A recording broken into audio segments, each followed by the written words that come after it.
President Donald Trump in his weekly address on Friday talked about the legacy of civil rights activist Rosa Parks on the anniversary of Parks' arrest in 1955 for her refusal to give up her seat to a white man on a city bus. The president on Saturday posted a video of the address from his Twitter account. However, his praise of Parks did not meet with a lot of enthusiasm on Twitter, with users slamming him for his hypocrisy in denying housing to black people and criticizing black NFL players. In the video posted on Twitter, Trump praised Parks' courageous act of resistance and its broader impact. Her courageous act inspired a young Christian pastor, the Rev. Martin Luther King Jr., along with thousands of others in Montgomery, to join the movement and boycott the city bus service. Soon millions of others across the country joined the civil rights movement and helped secure the freedom and the equality that is every American's birthright.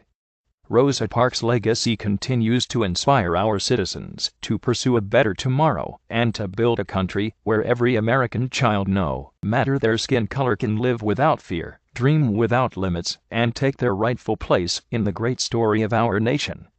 Twitter users slammed the president for the video, saying the NFL players he criticized frequently for their national anthem protests were following Parks' lead. The Washington Post, in an analysis piece, also talked about the contrast between Trump's message about Parks and his treatment of NFL players.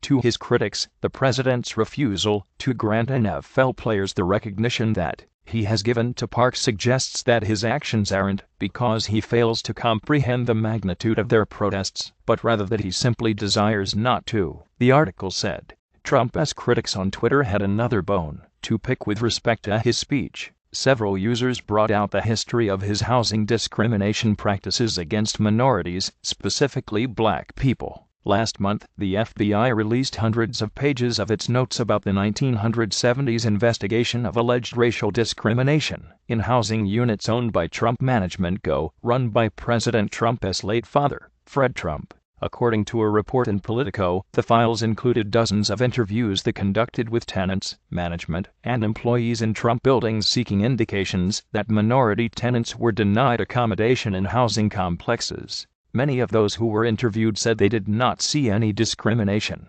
However, some accounts talked about black applicants who were told that there were no apartments available while white people were given the leases on the same apartments. Trump, in a book in 1987, denied any racial discrimination, but said his managers tried to keep out certain kinds of tenants from the buildings. "What we didn't do was rent to welfare cases, white or black," Trump said, according to Politico.